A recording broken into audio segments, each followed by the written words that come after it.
that the Dyslexia Association of Singapore has chosen a work in progress to give this speech, it is appropriate for this speaker to address two questions in everyone's mind.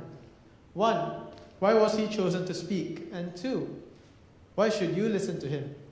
To answer your first question, I would like to refer to your program booklets.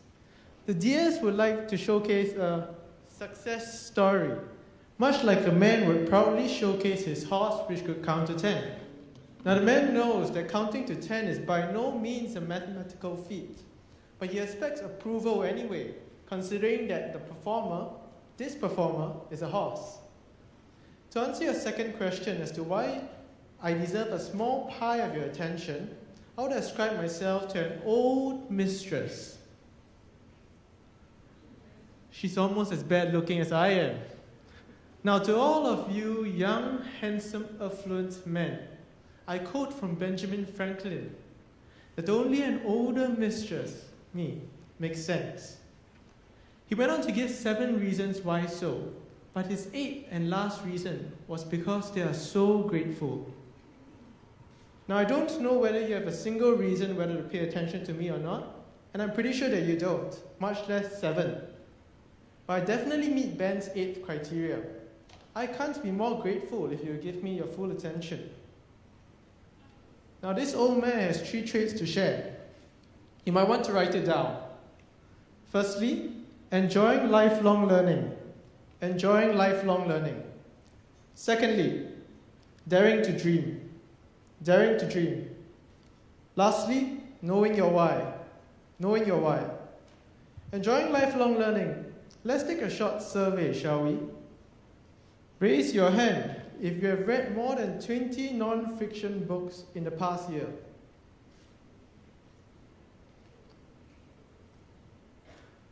$40? $60? $80? $100? I haven't reached there yet. Now, Charlie Munger, the partner of Warren Buffett, once said that he has never met a wise person who does not read a lot.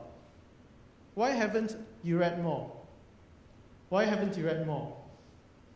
There are 2 ways to go about reading. Firstly, you could read widely. You could read widely. And the importance of reading widely is to prevent yourself from becoming, in the words of Charlie Munger, a man with a hammer. A man with a hammer. Now what's the problem of looking so handsome?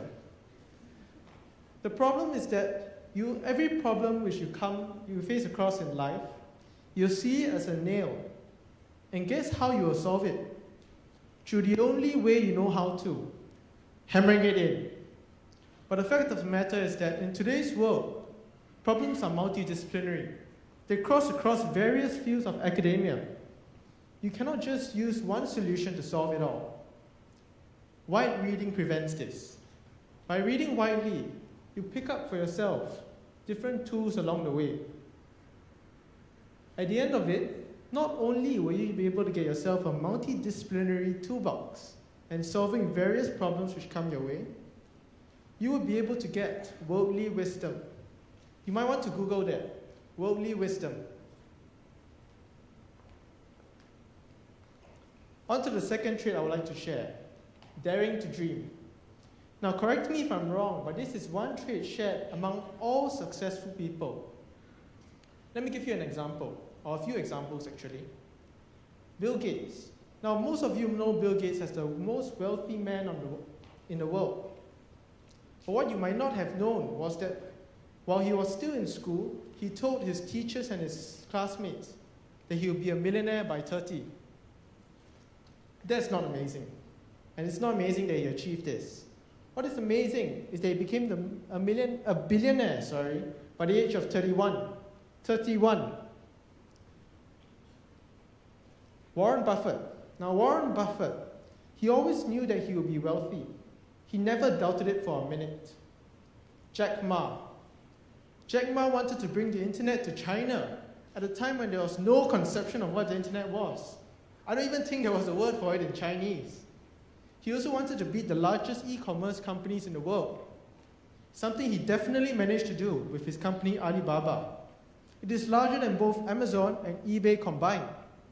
Pretty much the only technology company which is larger than it is Microsoft.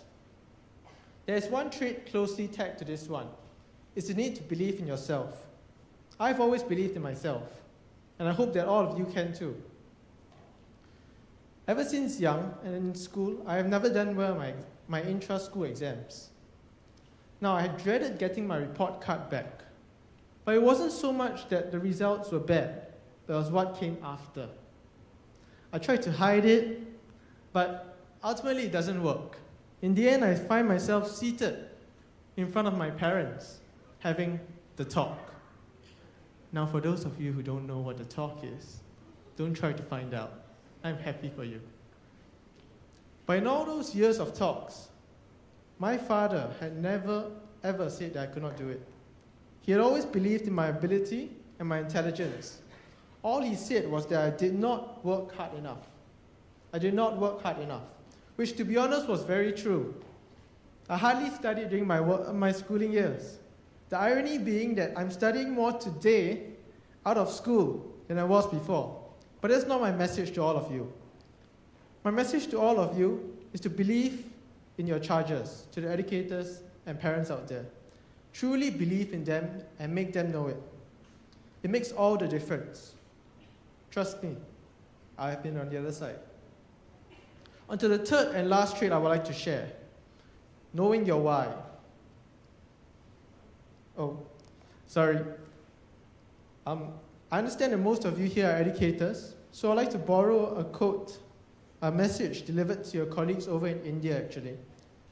Prime Minister Modi gave a teacher's address earlier this year. He covered many important points, but the point which I would like to bring to your attention is that he asked students to explore the lives of great people. To explore the lives of great people. So that's something teachers could note, parents could note. After all, the late Sir Isaac Newton once said that the only reason why he could look further was because he stood on the shoulders of giants. Was because he stood on the shoulders of giants. The third and last trait I'd like to share is knowing your why. Knowing your why. It's something I mentally stole from Tony Robbins, but it's something I believe is very true as well. It is the reason why you wake up at night, in the morning, and it's the reason you do what you do. It is the reason why some people succeed and some people fail. Jack Ma knew his why very clearly. He said it as such: I do not want to be a wealthy person in my country. I do not want to be a wealthy person in my city.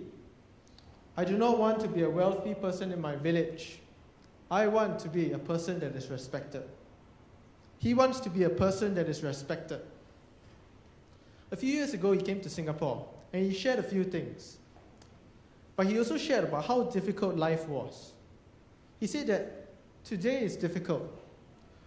Tomorrow is even more difficult. But the day after tomorrow is beautiful. Most people die tomorrow evening. Your why is what will get you through the night. Your why is what will get you to see the day after tomorrow's morning. I'm sure a lot of us have been in this situation before. You're in a concert, you're trying to see over the head of someone very tall in front of you. I'm pretty short actually, so this happens quite often. So I'm trying to see over the shoulders, but let's take a pause here for a second. Let's take a pause here. And if you take the time to look around you, you will notice that everyone else is tiptoeing as well. You're all actually on the same level. The only difference between that and standing normally is that your feet feel a lot more painful and you're more unstable. This is much like the academic system today. Competition has reached diminishing returns, and negative returns in my opinion. Instead of contributing to someone else's concert, why not create your own? I believe I am where I am today because of dyslexia, not despite it. Thank you.